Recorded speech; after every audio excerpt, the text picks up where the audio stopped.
empezar, buenos días compañeros. A nuestra fila hoy nos ha tocado tecnología del ADN recombinante. Y para iniciar quisiera empezar con el término biotecnología, ¿no? Biotecnología es una serie de técnicas que permiten manipular la vida. En dos fases, que sería la clásica y la moderna. La clásica es cuando no se manipula en sí el ADN, sino es como una más ancestral o que se practicaba en el pasado, como son las fermentaciones o la selección de especies, ¿no? Para tener especies, o por ejemplo para los perros, ¿no? Manipular la vida en ciertos casos para tenerlos ahí al lado, que sean más domésticos, etc. Fermentaciones lácticas como alcohólicas. Y en el caso de la biotecnología moderna, estamos hablando ya cuando se descubrió las técnicas o las leyes de la herencia. Ya en este caso ya se podría manipular el ADN, y también cuando se descubrió el dogma de la biología celular. Bueno, Se movió, ayúdenlo. Bueno, Ayúdenlo. ¿Es su fila? sí. Ya. Proyecte. Ya después de conocer estos términos, vamos a entrar a la tecnología del ADN recombinante y nos preguntamos, ¿no? ¿Qué nos permite hacer? Primeramente tenemos que averiguar las secuencias de nucleótidos, es decir, averiguar una secuencia exacta una secuencia exacta de ADN que queremos aislar, ¿no? Nucleótidos, como recordemos que son el componente básico del ADN, pues en primera instancia nos permite eso, ¿no?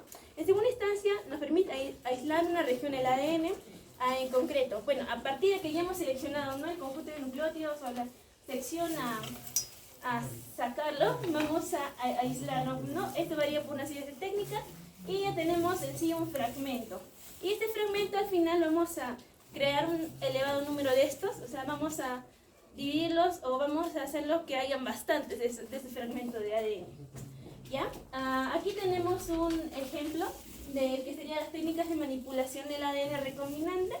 Aquí tenemos dos hebras de ADN y acá sería la región de corte. Si lo pueden ver, acá está de rojito. Y acá, como es una hebra, el ADN son dos, ¿no? Dos. Ya. Acá esto tiene como base que tienen pares de bases nitrogenadas. ¿Cómo se dice esto? Acá lo tengo. Apareadas, porque acá tenemos la adenina, la timina adenina, guanina, citosina, etc. Ahora que ya tenemos bien marcadito, ¿no?, nuestra región de corte, porque esto es lo que vamos a cortarlo, pero ¿cómo vamos a cortar un ADN? Así que vamos a necesitar la ayuda de una enzima, que en este caso sería la enzima de restricción. Esta enzima no es una sola, ¿no? Hay varias enzimas. Esto, como si no lo sabían, también se puede comprar, pero está muy caro. Sí, es para personas con más plata. Hay varios tipos. Por ejemplo, tenemos la enzima EcoR1, que ayuda a cortar el ADN circular de la E. coli. Bueno, acá tenemos la enzima de restricción, nos ayuda a cortar el fragmento de ADN y bueno, aquí lo ha cortado, ¿no? Pero lo corta de forma que tenga un extremo cohesivo. ¿Qué significa esto? Que si lo volvemos a unir, estas bases se pueden unir, porque ya tenemos la timina con la adenina, se puede unir nuevamente. No lo corta por cortar, sino ya lo corta de una manera que podemos encajar de nuevo el ADN. Ya. Después que ya lo tenemos ya separadito, vamos a incluir una serie, ¿cómo diría? Otra sección de otro tipo de ADN, que en este caso no las hemos dibujado, pero sería esto. Vamos a incrustarlo. Sería un fragmento de ADN de otro organismo y le incrustamos de forma que los extremos sean cohesivos, o sea, puedan unirse de forma natural, de una forma normal. Cuando ya hemos incrustado el ADN de otro organismo en ese ADN, le hemos implantado, ¿no?, como estaríamos injertando una planta. Pasamos al acoplamiento, que aquí nos puede ayudar la enzima ligasa, o en este caso creo que es aminoácido ligasa. Enzima ligasa. Sí, es una ligasa. Ligasa. Nos ayuda a acoplar de una forma más eficiente, mejor, ¿no? Y bueno, aquí estas dos hebras ya con el ADN incrustado en ellas serían el ADN recombinante. ¿Y qué nos permite hacer el ADN recombinante? Bueno, tiene muchas beneficios, ¿no? Por ejemplo, sería para buscar nuevos blancos terapéuticos. También podríamos identificar las funciones de ciertos genes y estudiar las patologías a nivel molecular. Eso es todo. Muchas gracias. Ya, muy bien, muy bien. Mira, sí. Aplicaciones del ADN recombinante en el campo de la salud. Ya, averigüen algunos más. Ya, fila 2. Sí, porque bueno,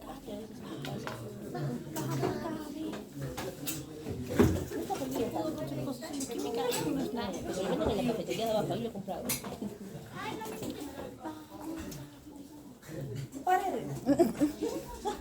¿Qué pasa? Espérame. Mingos al toque, Mingos al toque. Mingos resuelve. No era Mingos, ¿verdad? Es Zafora. Zafora, es Raúl Zafora. ¿Dónde está Lázaro? Él es Lázaro. Me confundo. Sí se parece. Otra vez. No, Litsi, ¿dónde Litsi? Buenos días, compañeros y profesora. En esta ocasión hablaremos sobre la amplificación del ADN. Primero les hablaré sobre el descubrimiento de la PCR por Gary Mullis. Gary Mullis recibió el premio Nobel de Química en 1993 y la idea de la PCR le surgió mientras conducía. La PCR permite ampliar fragmentos de ADN in vitro separando las hebras de la doble hélice. La inspiración de la PCR se dio mientras había tráfico nocturno y reflexionaba sobre la ampliación del ADN. En Cetus Corporation con sus colegas, Mullis probó su idea y logró amplificar 1 millón de moléculas de ADN en 20 ciclos. La amplificación del ADN se comienza con la desnaturalización.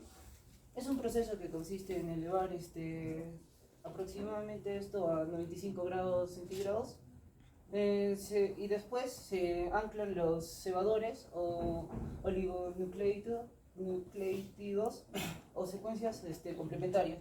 Acá, como vemos, se están uniendo las dos cositas. Después, cada pareja de estos cebadores híbridos se une al ADN, ya como les expliqué, ya está unido a la secuencia del ADN a una temperatura que generalmente está de 45 a 65 grados centígrados y finalmente se necesita una extensión de los fragmentos pequeados por los primeros gracias a la acción de la polimerasa que tiene una temperatura óptima a 72 grados centígrados. Hablando básicamente del resumen de la PCR, tenemos que mencionar que todo este proceso se realiza en los termocicladores. Son las reacciones se preparan en frío y los tubos o placas de reacción se depositan en estos aparatos que son programados para realizar los ciclos ya mencionados. Tenemos que mencionar que tiene 3 fases: la desnaturalización, la hibridación de los cebadores y la extensión de los fragmentos. Se tiene que mencionar también que en cada ciclo de amplificación de ADN, el fragmento diana aumentará en el número de copias de forma exponencial. Esto provoca que al final de un programa básico se obtengan aproximadamente hasta 100 millones de copias del fragmento deseado. Ahora vamos a hablar de los puntos más importantes de lo que respecta a la amplificación del ADN. En primer lugar, tenemos que la reacción en cadena de la polimerasa, o sea, la PCR, es una técnica para hacer muchas copias de una determinada región de ADN in vitro, es decir, en un tubo de ensayo. La PCR va a depender de un ADN polimerasa termoestable, la TAC polimerasa, y también va a requerir cebadores de ADN diseñados específicamente para la región de ADN de interés. Esto lo voy a explicar en la siguiente diapo. En la PCR, la reacción se va a someter a un ciclo repetitivo de cambios de temperatura, lo que va a permitir la producción de muchas copias de la región que se necesita.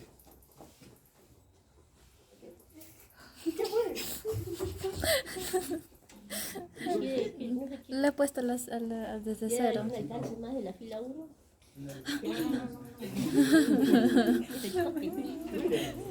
Vaya aquí corrió, que aquí quedó.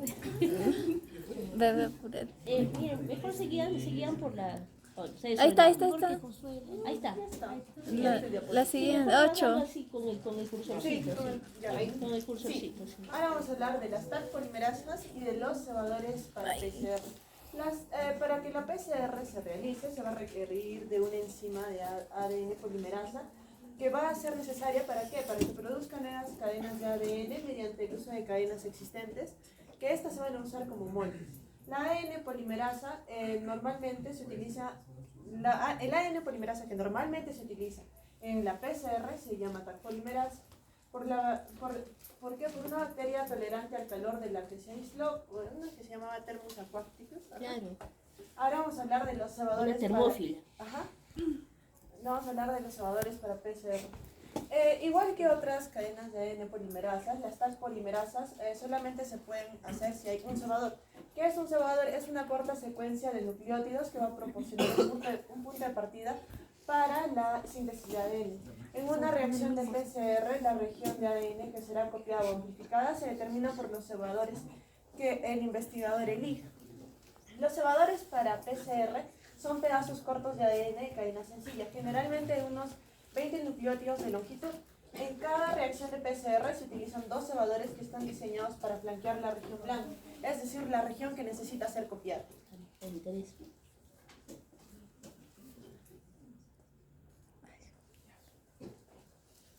Ya, pasando básicamente a las consideraciones sobre la amplificación del ADN, tenemos que mencionar que se deben tomar cierto tipo de acciones o consideraciones para que haya una correcta amplificación del ADN por PCR y así evitar posibles, digamos que resultados que no sean los correctos o sean resultados que no van con la... Bueno, o sea, no son resultados esperados. Entonces tenemos que mencionar algunos que podrían ser que asegurarse que las polimerasas sean termorresistentes y de esta manera no tener que preocuparnos por la temperatura. Tenemos que obviamente calibrar las micropipetas y tener todos los instrumentos a utilizar limpios y bien calibrados. Justo ese aspecto que dices, calibrar las pipetas, fue el aspecto en el que más caían los laboratorios privados que hacían el diagnóstico de SARS-CoV. Cuando los iban a auditar, tenían los termocicladores, tenían la TAC polimerasa, todo lo compraban, pero donde caía era en la calibración de micropipetas, porque lo que es aseguramiento de calidad están hasta el queche. Ahí caían, y los privados y los nacionales más todavía, ¿no? Ahora, la micropipeta, si ustedes la han visto en química seguro, sí, mide volúmenes muy pequeñitos. En biología molecular todos los volúmenes son pequeñitos. Entonces, una falla en la calibración, el volumen no es el adecuado y te sale otra cosa. Imagínate cuántos falsos positivos, solamente por no tener un equipo calibrado. También se podía hablar acerca de los microarrays. Los microarrays es otra técnica, es otra alternativa. O sea, cada técnica molecular tiene sus ventajas, sus desventajas y también para qué se le va a emplear, ¿no? Sí, está bien. Ya sigue aparece. Eso es todo. Ya, listo. Muchas gracias. Me lo agarras y también la tablet hay que... ¿Qué? También, lo que quieras. Te ayudo, bebé. Bebé, tu celular. No, mi amor, no. A ver, linda. Ay.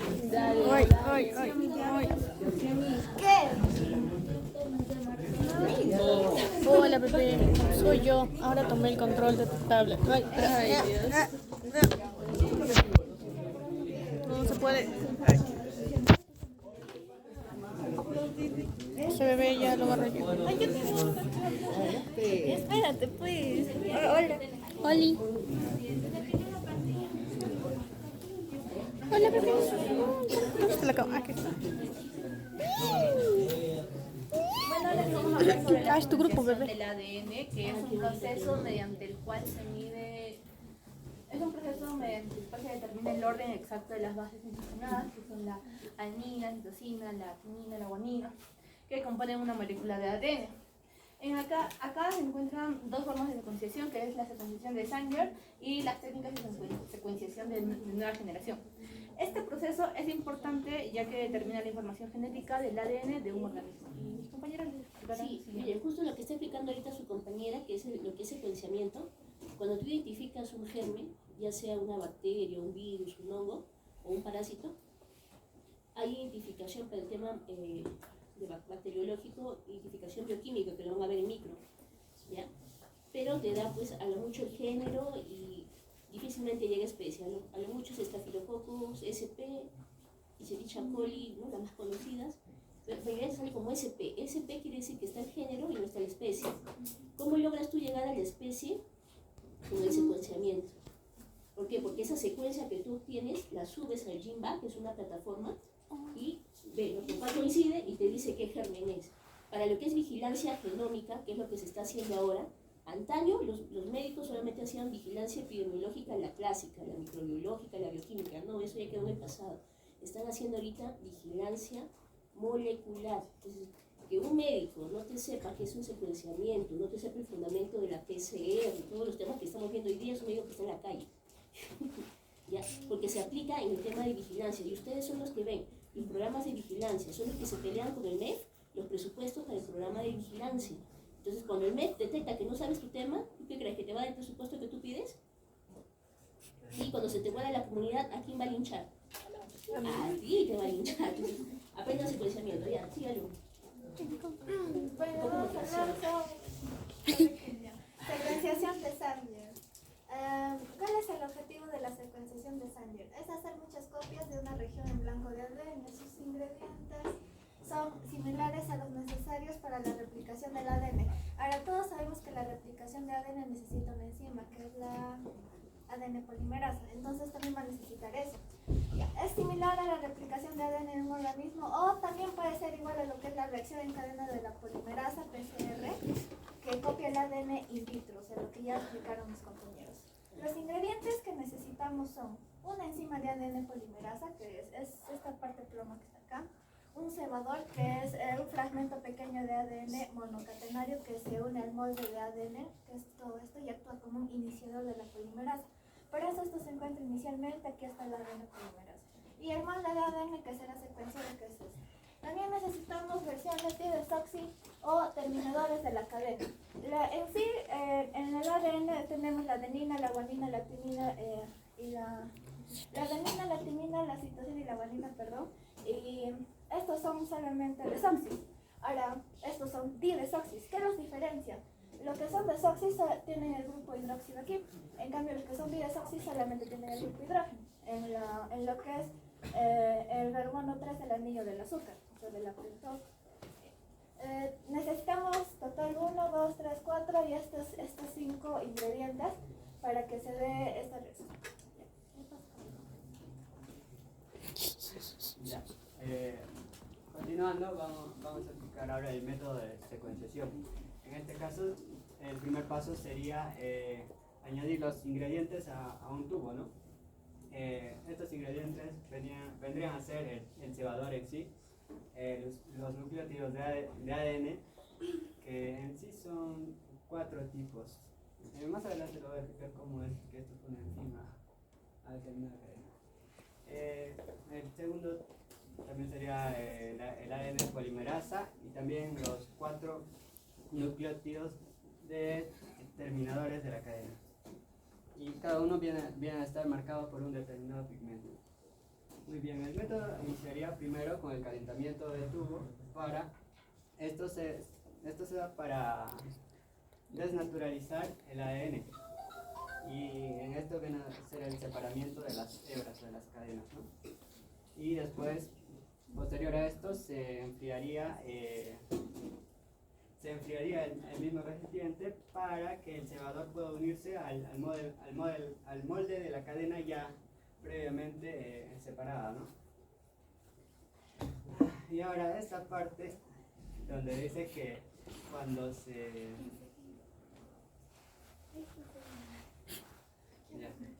segundo lugar se eleva la temperatura del ADN polimerasa, lo que puede sintetizar el ADN nuevo a partir de un cebador. O sea, el ADN polimerasa en sí, su principal función es la de sintetizar ADN. La ADN polimerasa después sigue añadiendo nucleótidos hasta que va a llegar a un punto en el que se va a topar con el nucleótido didesoxi. En este lugar, cuando se topa con este nucleótido, se da terminación a la cadena. ¿Qué pasó, niño? Idioma química. Sí. Y el método de secuenciación tenemos 4 pasos. Primero, como primer paso, la muestra de ADN que se secuenciará y se combina en un tubo con estos 4. Primero es el cebador, luego los nucleótidos de ADN, o sea los didesoxis. Después el ADN polimerasa, que vendría siendo la enzima que les expliqué en la anterior diapositiva. Y luego se añaden los 4 nucleótidos de didesoxi, terminadores en la cadena. ¿Terminadores por qué? Porque están aquí al final de la cadena, marcados con su pigmento. Tienen colorcitos cada uno. Ya la timina es rojita, la citosina es azul, la adenina es verde y la guanina es rosada. Marcados con su pigmento, pero en cantidades mucho más pequeñas que los nucleótidos normales. O sea, los didesoxis van a estar en menor cantidad que los desoxis. Ya. Primero vamos a calentar la mezcla. ¿Por qué? Porque todos sabemos que la proteína se desnaturaliza cuando se le cambia la temperatura. Para desnaturalizar el molde de ADN, aquí podemos ver que están separando las cadenas. Posteriormente se enfría para que el cebador pueda unirse. ¿Por qué? Porque si no lo enfriamos, el cebador también se va a desnaturalizar y ya no va a funcionar. Ya. Luego, una vez que esto está unido, acá está el cebador, se va a unir así. En segundo lugar, vamos a volver a elevar la temperatura para que el ADN polimerasa empiece a sintetizar, como también lo hacen en estos organismos.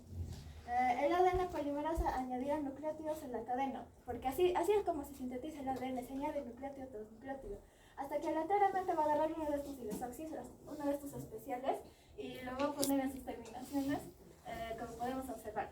Desde ahí ya no es posible agregar más nucleótidos, por eso termina en un nucleótido didesoxis especiales. Y esto se repite cierto número de ciclos. Es decir, el tubo contendrá fragmentos, y estos son los fragmentos, de diferentes longitudes, que terminan respectivamente en cada una de las posiciones de los nucleótidos del ADN original. Los extremos de los fragmentos tendrán el pigmento que indica el nucleótido final. Aquí podemos ver los colores y aquí para que sigan. Bueno, ahora vamos a explicar sobre las técnicas de secuenciación de la nueva generación. Este es un conjunto de tecnologías de la secuencia que son recientes de la tecnología, mejor dicho, y estas comparten características iguales. Una de ellas sería altamente paralelas. Estas son altamente paralelas, que nos quiere decir que las reacciones se van a dar al mismo tiempo. También tenemos a las microescalas, que son diminutas y pueden hacerse, son más pequeñas, mejor dicho, y se pueden incorporar más rápido. Rapidez, por ser paralelas, estas se van a mover más rápidas y vamos a terminar más rápido con la reacción. El bajo costo, las técnicas de secuencias de la nueva generación son más baratas que las secuencias de Sanger y las longitudes más cortas. Prácticamente esto es que nos dicen más cortas, se debe al tiempo, ya que son paralelas y como son pequeñas se hacen más rápidas y son más baratas que las secuencias de Sanger. Bravo. Estamos en la fila 4. Yo quiero hacerlo humillar. ¿De qué? Todo bien, qué hermoso. Ay, mira, ¿Sí se entendió? más o menos, baby. Solo pásame el video y te entenderé. No, tú sí le hiciste perfecto. Tú sí. No, yo eliminé todo. Literal. ¿Vas a esconder? Creo que sí. Para mí sí está bien. Ahora sí lo explico. Sí, eliminé todo, ¿sí? Ya, vamos, atención.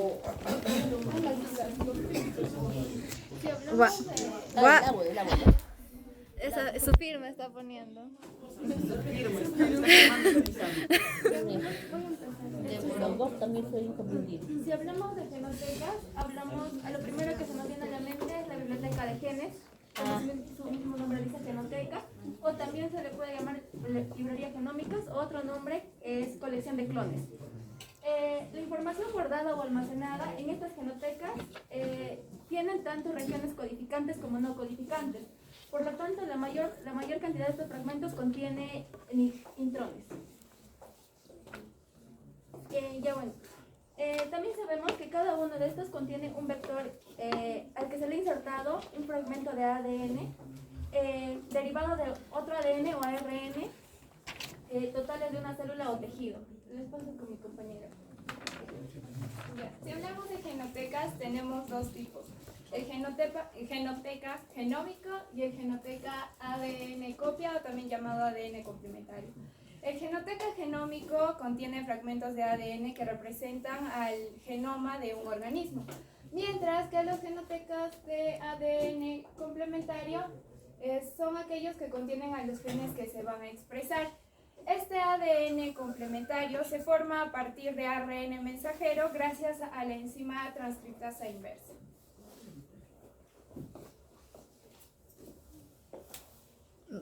Con el cursor, nada más. Vamos a la genoteca. Los mismos que ADN recombinante.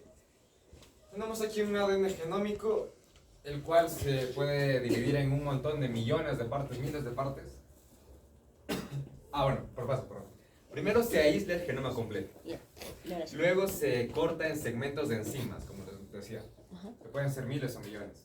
De restricción para la obtención del ADN, que es un inserto, y si es ARN, síntesis de ADN-C.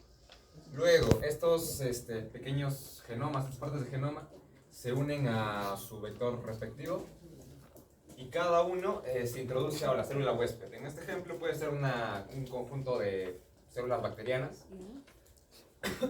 y ya entran y se almacenan en él. Y la célula bacteriana es la que congelan, ¿no es cierto? Será dicho. Será, Si hablamos del uso de las genotecas, se puede decir que estos bancos, como así decirlo, almacenan una colección de genes clasificados que se utilizan en la experimentación, o también las genotecas permiten disponer en cualquier momento de estas secuencias de ADN para lo que es posibles intereses biomédicos.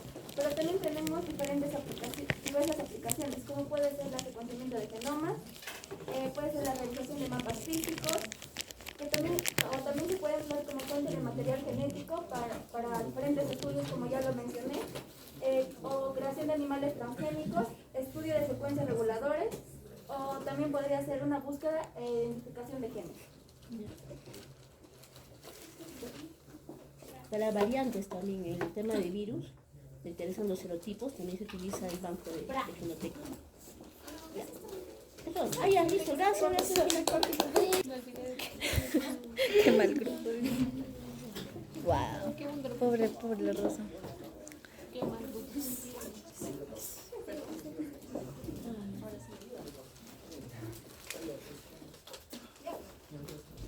Siguiente compañero, por favor. Su compañero. Bien.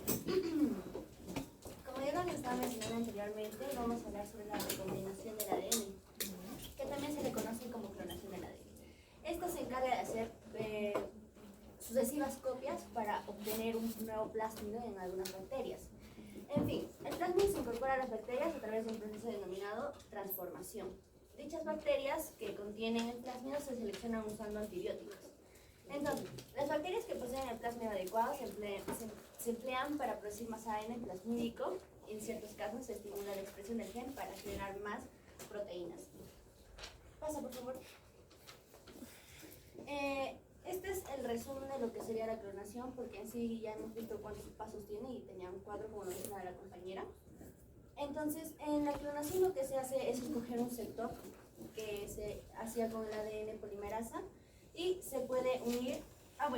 Una vez que traes el sector seleccionado, porque tienen que escoger con interés, se le une al plásmido generando el ADN recombinante. Entonces, a este ADN recombinante se le introduce el ADN recombinante se le añade a otras bacterias. En este caso sería a Escherichia coli, que sería la más apta para recibir y seguir generando plásmidos. Y ahora, usted preguntaba acerca de qué implicancia tiene en el sector de salud, ¿verdad? En algunos casos necesitamos muchas copias de ADN para realizar experimentos para construir nuevos plásmidos, pero el fragmento de ADN codifica una proteína útil y las bacterias se utilizan como fábricas. Entonces, ¿puedes subir un poquitito, por favor? No. Se ha despeinado del enojo. Baja y mate. Ay, así está bien. Yo voy a subir eso. Sí, a ver, ahora sí, siguiente, por favor. Ahí. Ya, entonces, lo que produce las fábricas son el gen de la insulina humana que se expresa en bacterias del Escherichia coli, como lo venía mencionando, y estas son para que se usen en los diabéticos. Ya. En los diabéticos. Siguiente. Continuando con los pasos de la clonación del ADN, como mencionaron, tenemos primero cortar y pegar el ADN, también tenemos la transformación y selección bacteriana y finalmente la producción de proteínas. Empezando con lo que es cortar y pegar el ADN. Esto quiere decir que nuestro objetivo es clonar el gen blanco en un plasmid que podamos observar en la imagen, con ayuda de una enzima de restricción cuidadosamente elegida. Esto quiere decir que buscamos que el plásmido, que solo tiene un sitio de corte, y el fragmento del gen blanco, que tiene un sitio de corte cerca de cada extremo. Lo vamos a observar en la imagen. Finalmente, combinamos los fragmentos con ARN ligasa, la cual los une para formar un plásmido recombinante que contenga el gen. Luego buscamos la transformación y selección bacteriana. Esto quiere decir que buscamos que se introduzca el plásmido y otros tipos de ARN de bacteria, como la inofensiva E. coli que se usa en los laboratorios. Durante esta transformación, no solo las células bacterianas preparadas, especialmente someten a un choque que podemos observar acá, como a altas temperaturas que las anima a incorporar ARN extraño. Finalmente, tenemos lo que es la producción de biofarmacéuticos según el uso de la clonación de ADN, que se puede encontrar a través de la clonación de ARN para utilizarse proteínas humanas con aplicaciones biomédicas como la insulina mencionada anteriormente. Finalmente tenemos la terapia génica, que quiere decir que los pacientes que carecen de la forma funcional de un gen en particular, se busca proporcionar una copia normal del gen a las células del cuerpo del paciente. Por ejemplo, que tenemos la clonación de ADN que se utiliza para construir plásmidos que contuvieran una versión normal del gen que falla en la fibrosis quística, siendo el ejemplo más relevante, por así decirlo. Eso sería todo de mi parte. Muchas gracias.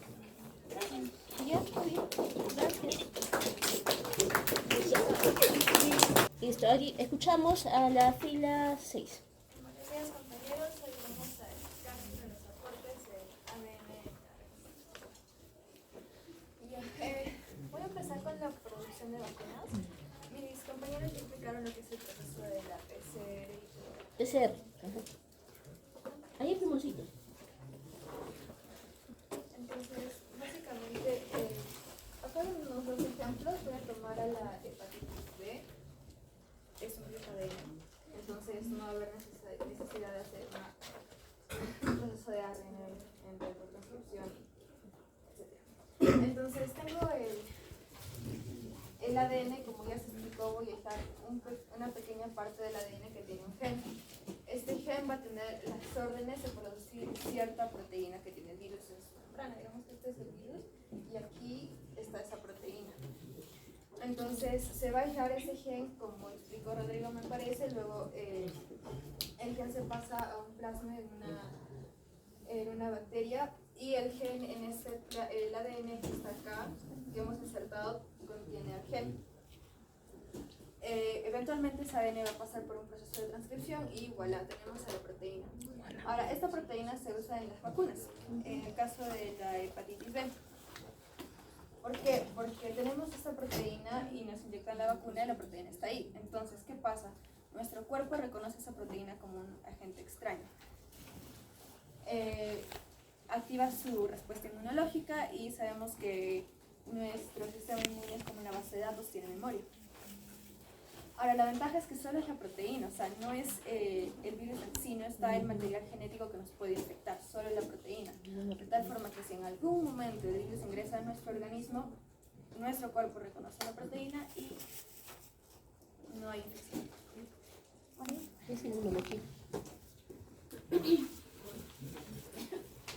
Terapias génicas. Bueno, tiene como objetivo curar las afecciones al corregir los problemas en el ADN. Para insertar nuevos genes dentro de las células, los científicos o las personas que estudian esto, ¿no? Introducen algo llamado vector dentro de las células para que por ahí entren los genes y puedan curar la célula. Un ejemplo de estos vectores pueden ser los virus, ya que los virus tienen una capacidad de suministrar su ADN dentro de la célula. Y ya, en el proceso de terapia génica podemos tener la identificación y aislamiento del gen terapéutico, inserción del gen en un vector de ADN recombinante e introducción del vector de la célula del paciente. Como ejemplos podemos poner a la fibrosis quística y a la hemofilia. Las ventajas de este método, de esta terapia, es potencial para crear enfermedades genéticas a nivel celular, reducción de las necesidades de tratamientos continuos y aplicaciones en las enfermedades no genéticas como ciertos tipos de cáncer. En el caso de diagnósticos de enfermedades tenemos las técnicas de ADN recombinante como la PCR, permite la identificación rápida de lo que vendrían a ser patógenos y mutaciones genéticas.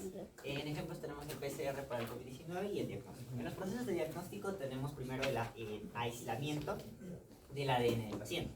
Luego también tenemos la amplificación del ADN objetivo mediante el PCR y también tenemos el análisis del ADN amplificado para identificar si tiene alguna mutación o presencia de patógenos. En el caso de las ventajas tenemos tres, que sería la alta sensibilidad y especificidad, resultados rápidos y fiables, y las aplicaciones de una amplia gama de enfermedades infecciosas y genéticas.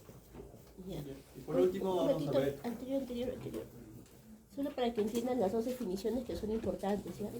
Cuando decimos sensibilidad, quiere decir que la menor cantidad posible lo va a detectar el método. Y cuando dices especificidad es que no te va a dar reacción cruzada con otra etiología, con otra enfermedad. Es especificidad, es lo que se busca. Ya, sigo diciendo. Y por último vamos a ver la producción de modelos en animales. En los laboratorios se va a utilizar para estudiar diferentes enfermedades como el ejemplo del cáncer o la diabetes, por ejemplo a los ratones, conejos, algún tipo de primates pero que no sean los humanos. Y esto va a consistir en la creación, por ejemplo, de un modelo para poder estudiarlo la enfermedad compleja de una manera más desarrollada. Esto es en un laboratorio. El proceso de creación de modelos es el aislamiento de un ADN, pero es de, por ejemplo, un virus, para proseguir con la aplicación a lo que es, por ejemplo, un roedor y ver lo que es, ¿cómo se puede explicar? Los síntomas y cómo procesa la enfermedad el dicho especie. Y esto quiero que entiendan porque hemos visto un seminario que explicó lo que es el cáncer de mama y lo que son roedores. Por ejemplo, la célula mamaria es una ratona, que esto es tan similar a lo que es el cáncer de mama en un humano. Las células cancerígenas, por ejemplo, en las ratas, aparecen muy esporádicamente o muy rápida y sin previo aviso. Entonces vamos a ver también las ventajas de este tipo de procedimientos o modelos en animales, que proporcionan sistemas precisos sobre lo que es identificación de enfermedades para proseguir con los humanos. Facilita la investigación y desarrollo de nuevos fármacos y permite evaluar la eficacia y la seguridad de tratamientos potenciales antes de ensayarlos clínicamente. Sí. Ya, muy bien. La aplicación del secuenciamiento del ADN en la salud pública, que es muy importante, y ahora vamos a mencionar algunas aplicaciones claves. Lo primero tenemos es la identificación del patógeno, donde se da, como su mismo nombre dice, la identificación de este, ya que es a nivel microbiológico. Como segundo tenemos la vigilancia epidemiológica, en la cual se da a qué nivel esta se está programando y qué medidas de seguridad se están dando. Como tercero tenemos a la resistencia a antibiótico. Acá se identifica más que nada se ven las bacterias, en cómo estas reaccionan a los antibióticos y si son efectivas o no. Como cuatro tenemos la investigación de brotes. En la investigación de brotes nos permite investigar y responder rápidamente a los brotes y qué enfermedad le está provocando. Como quinto punto tenemos tenemos el control de la calidad de vacunas, si estas están actuando de manera efectiva o no ante el virus. Y como último punto tenemos el estudio de microbiomas.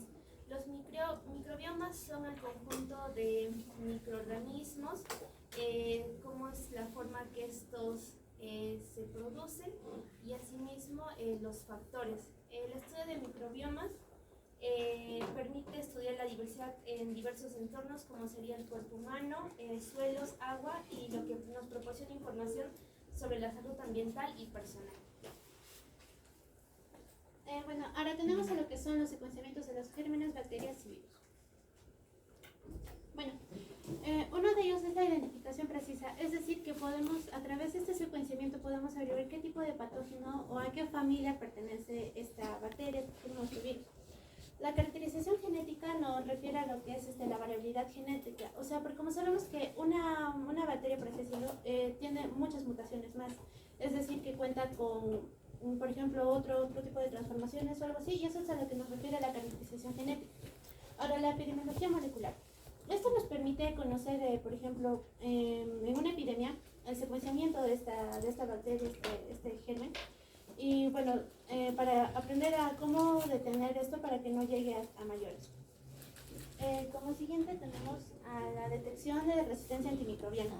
En este caso es, por ejemplo, tenemos un medicamento que combate a cierto mal, ¿cierto? Entonces, bueno, en esto conocemos a qué, por ejemplo, a qué material, a qué sustancia es resistente, y ya bueno, para que haga efecto el medicamento, pues se tiene que estudiar lo que es la resistencia antimicrobiana.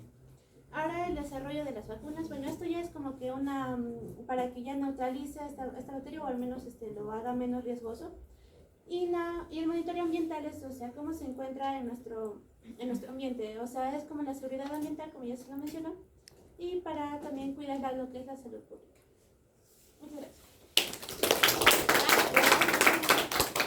Muchas gracias.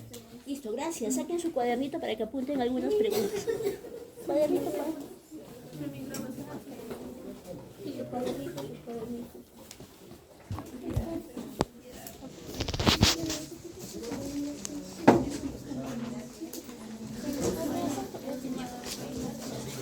Bueno, este título, yo estoy grabando.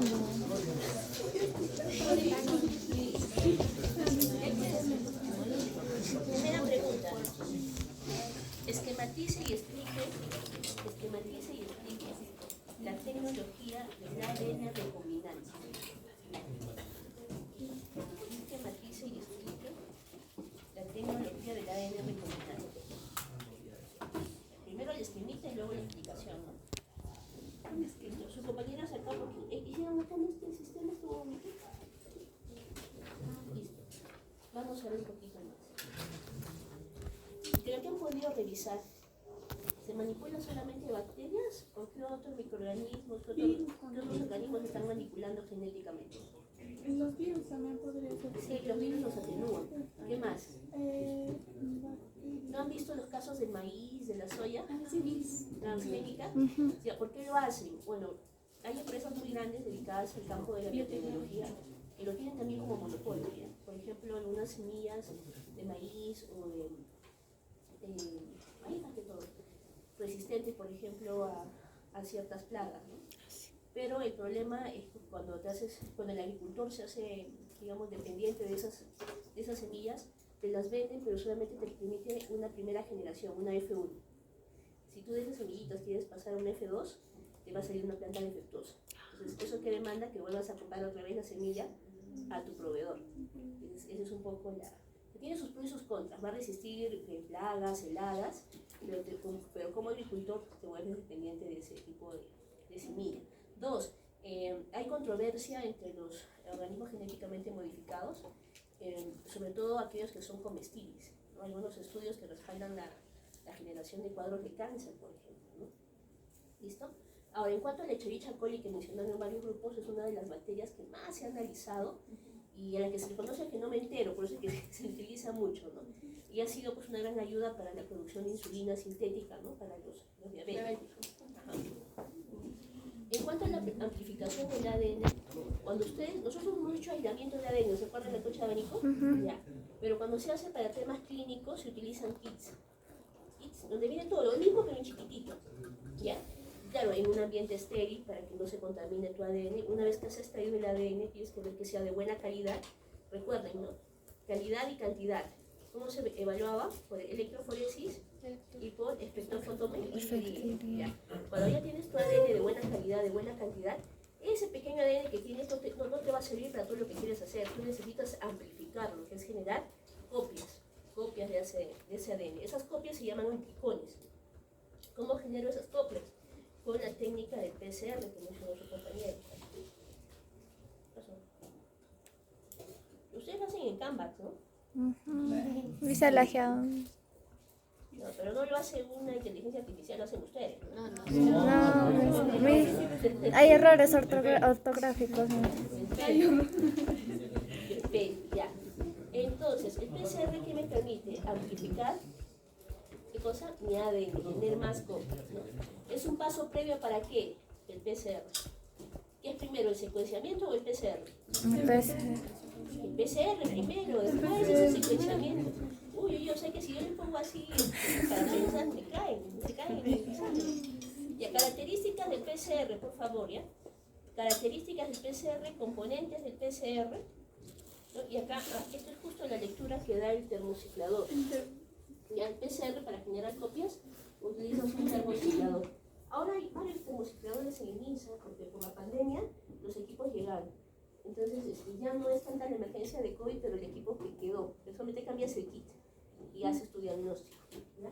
Muchas de las tesis de maestría de los médicos es en biología molecular, generalmente en vigilancia epidemiológica molecular. ¿Ya? Algunos también hacen el en cuanto al PCR, igual, un esquema y explicación del PCR. Esquematice y explique la técnica del PCR. Ojo, acá me presentaron solamente una, ¿no? La clásica. Pero ¿cuántos PCRs hay? PCR clásico y PCR en tiempo real. Ajá. El PCR en tiempo real es el más rápido, es el que se utilizó para la epidemia de SARS-CoV, por si acaso. Porque con el PCR convencional no lo hacíamos, tenía que ser el método más rápido. Listo. Puntos importantes del PCR también. Su compañera mencionó la temperatura, ¿verdad? Claro que sí, la temperatura es crucial. Y también el control de calidad interno que le haces a los cebadores para que inicie la secuencia. Bien, entonces PCR viene, ¿no? Algunas consideraciones para que tu PCR no se te caiga. ¿No? Lo que decían, ¿no? Asegurar las enzimas, la polimerasa, que sean termoresistentes, pipetas o micropipetas calibradas, y instrumentos, todo. Cuando se trabaja con ADN, se hace SR, se hace secuenciamiento, se trabaja bastante con alcohol. En todas las superficies, antes de cada proceso, todo tú le pasas alcohol. Es un área súper limpia, súper limpia. Basta que no limpies bien, se te contamina y todo se te cae. Ya, y cuando haces el secuenciamiento te sale por cualquier cosa, ¿no? Te das cuenta ahí, en el secuenciamiento. Bien. Secuenciamiento, ¿para qué secuenciamos? Mi compañera lo explicó, para identificar los gérmenes. También secuenciamos, ¿por qué? Porque tú puedes tener, por ejemplo, dengue en tu país, pero no tienes un solo serotipo, tienes 4 variantes, A, B, C, D. Entonces, yo necesito saber qué variantes hay en Piura, qué variantes hay en Trujillo, qué variantes hay en Lima, ¿no? ¿Por qué? Porque, y sobre todo para ustedes que van a ser médicos.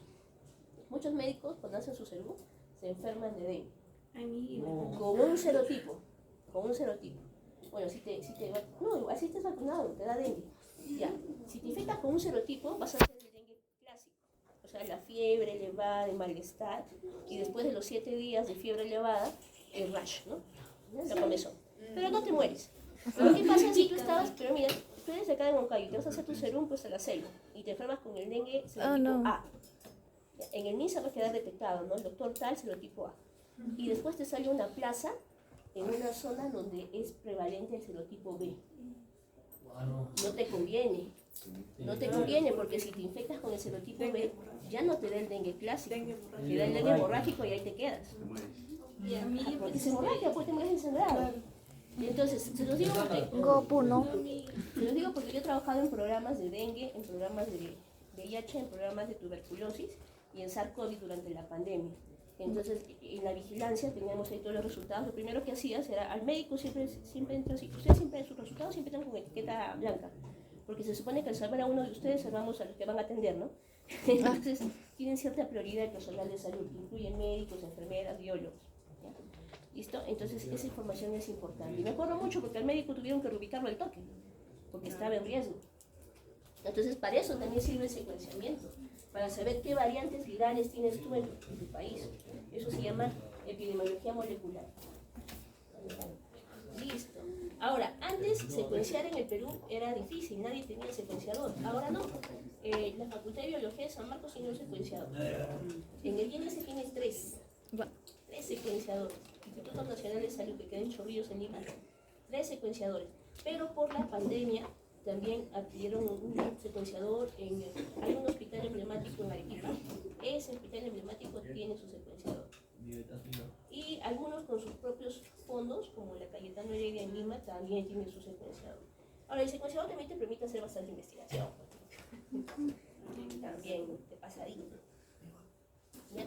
Aquí también, ¿ya? Esquematice y explique en qué consiste el secuenciamiento. El Sanger le voy a tomar, es más general. El Sanger. ¿Ya? Listo. Su compañera me gustó, mencionó que había nuevas técnicas, ¿verdad? Nuevos secuenciadores.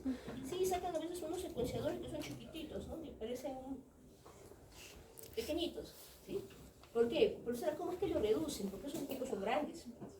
Los reducen gracias a la técnica de la nanotecnología. Se aplica tecnología de punta para que el equipo sea más chiquito.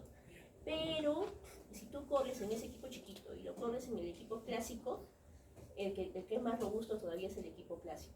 El otro te sirve para una emergencia, ¿no? Entonces, por ejemplo, yo no quiera, ¿no? Un terremoto, como pasó en Ica, que se caen sus hospitales, se desaparecen sus equipos, les llevas esos equipos chiquititos, pues, ¿no?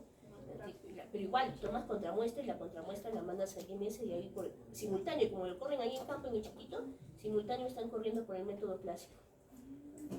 Entonces, ¿de qué? Te tienes que asegurar, porque el resultado de un paciente, o sea, tú le das un falso positivo y va a entrar en tratamiento, y tú le das un falso negativo y ese paciente va a dejar de recibir su tratamiento y se te va a morir.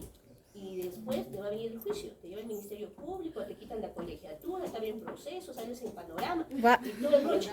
Y todo por no saber biología molecular. Y te fui por matar a un cantante folclórico. No.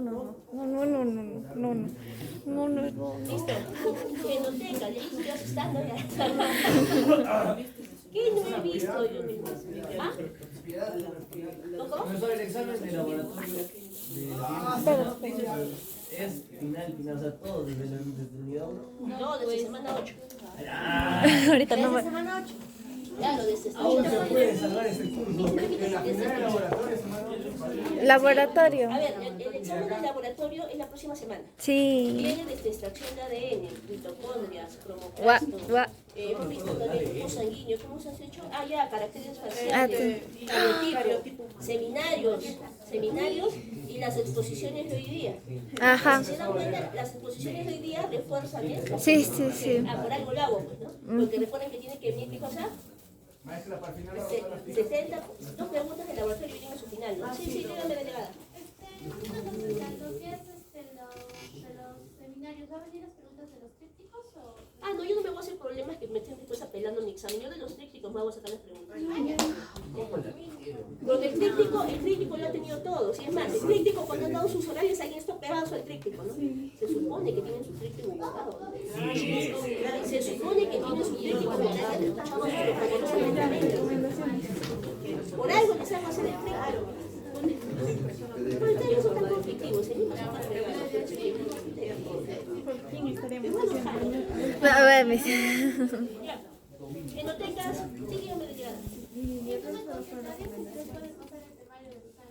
¿Qué temario? No. El examen no vas a querer también. No hay temario, estoy en los... No quieres también el examen. A ver, ¿quién hizo genotecas? Fila 4. ¿Para qué servían las genotecas? Ya. Concepto de genotecas y aplicaciones de las genotecas. ¿Para qué sirven? Una genoteca, por nuestro caso, es todo un proceso mantenerlo. Es todo un orden de mantenerlo, porque hay que tener biocursores. Cuando tú tienes una genoteca, como la que he estudiado en el INS, era estresante, ¿no? En el ¿Por qué? video va a salir mi Porque la pasas, genética, perdón. como contiene toda la información genómica, también para temas militares se pueden utilizar. Me acuerdo que una vez nos vinieron a visitar unos biólogos de Chile. Y el biólogo chileno entraba a ver la genoteca. Y yo, mi jefe, ¿no? Hay mucho riesgo. A veces al que hace la biocustodia les secuestran al papá, a la mamá. Entonces ahí cambié de chamba y dije, lo mío es la docencia. A mí me gusta enseñar. Nadie, jalo alumnos, sí, asesoro tesis, jurado de tesis, más tranquilo. Y se van a más, ¿no? Porque igual hago investigación, pero ya como no sé, como asesor, ¿no? Y ahí no cobro lo que yo cotizo. Es más tranquilo, pero bueno, como he estado mucho tiempo en el MINSA, sí tengo bastante cancha en estos temas, porque he trabajado en ello. Sí, estos temas los manejo bastante.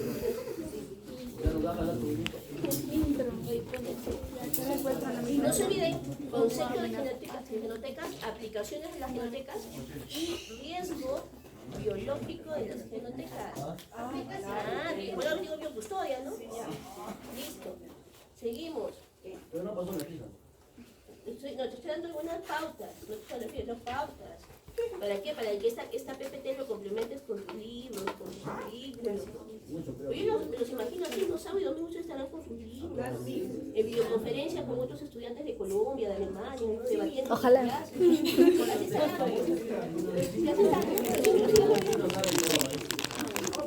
Sí, el de Bogotá. El de Bogotá. Diario, ya. ¿Cómo se elabora una genoteca? A ver, ya, comienza un brote acá y justo tú estás ahí de seminista y tu jefe te dice, dame presupuesto para implementar una genoteca para materiales, equipos, reactivos. ¿Qué le pides? Así suena. Los jefes te piden las cosas así te dejan frío. Por eso es que el médico no deja de estudiar. Ustedes van a dejar de estudiar solo cuando estén en el trabajo. De ahí te van a dejar. Si es que no me reviven. Por favor, no uses el desfibrilador. ¿Cuál es acá enseño medicina, ¿no? ¿Qué llevo yo? Una medicina bastante segura. Ya. Listo, ¿para qué sirven las genotecas? Acá. Ya. A esto me gustó. ¿Quién fue la fila 5? La fila 5 se proyectó y dio de frente a sus ejemplos, ¿no es cierto? Habló del plásmido, ¿no? El plásmido lo utilizaban ¿para qué? Para transferir el gen de interés a la bacteria receptora, ¿no es cierto? Bueno, sí, Chacuello es la más utilizada. Clonamiento. No me han puesto a Dolly. Investiguen ya. Pónganme ahí características de la clonación de Dolly. Sí, características. Pero fue malo, ¿no? Porque nació con, digamos, 60 años, tranquilamente. La clonación es muy polémica. ¿Ya? Sí es polémica y supuestamente está prohibido, pero eso no quiere decir que no lo estén haciendo como va. De hecho, que lo están haciendo. ¿Ya? Pero miren, con Dolly pasó algo muy simpático. A Dolly la clonaron a partir de una célula somática de una ovejita, oveja de 6 años. Y esas ovejas viven hasta 12 años. ¿Ya? Sin embargo, Dolly vivió 6. Porque ella nació teniendo 6 años. Eso, pero... 6 años. Entonces, tiene sus pros y sus contras la clonación. Ahora, la clonación también la están viendo por el tema de donación de órganos, ¿verdad? A veces tú eres compatible, o tu mismo hermano, ¿no? Dices, ya necesito parte de tu hígado, y no te conoce. Un riñón, ¿no? No das un riñón. Entonces, a ver, yo hice la prueba con mis hermanas para ver qué tal me querían. Ni una. ¡Wow! Ni una. Y yo tengo mis riñones cañón, están buenos, ¿no? Que si ellas necesitan uno, porque ya las probé ya.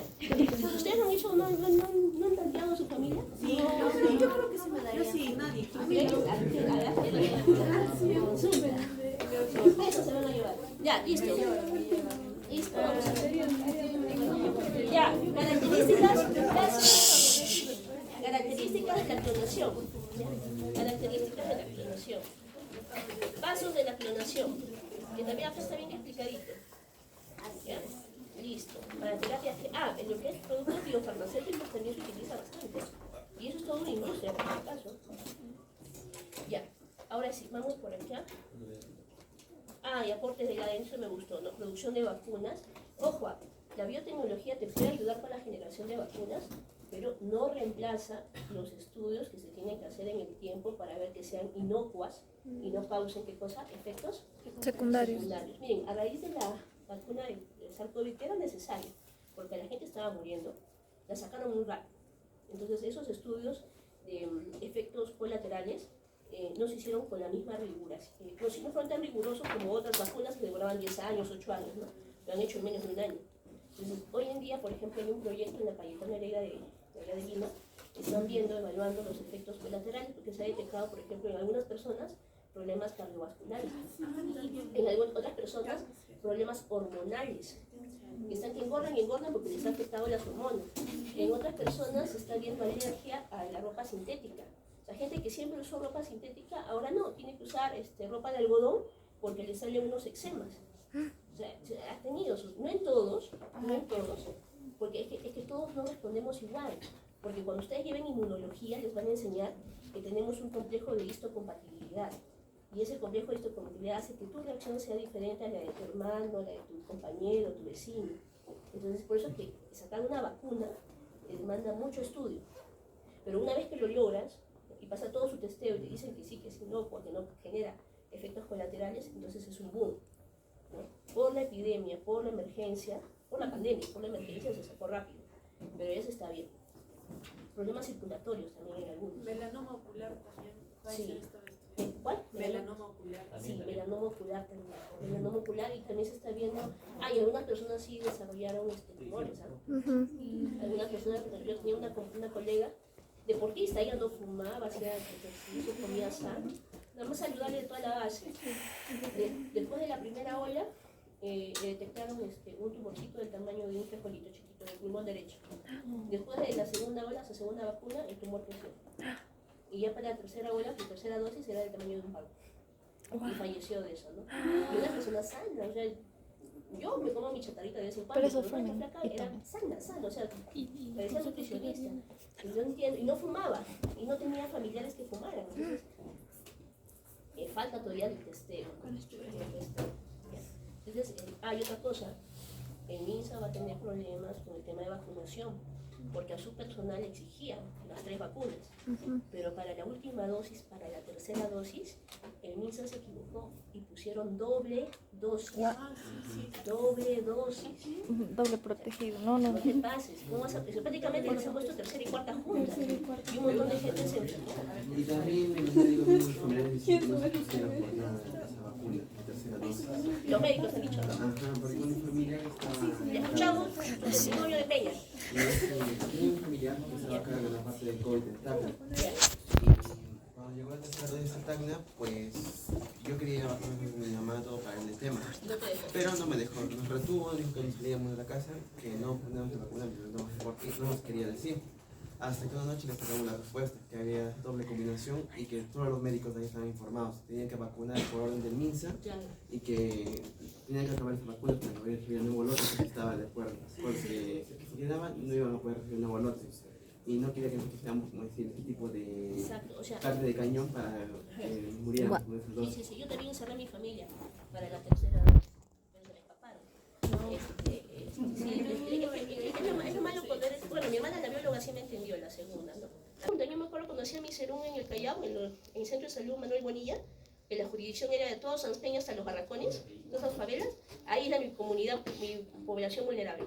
Yo me acuerdo que estaba viendo hacía reporte de mordeduras caninas y sentí algo heladito y me preguntó, no, me puse influenza. Yo, ¿qué? Pero, ¿por qué la pregunta?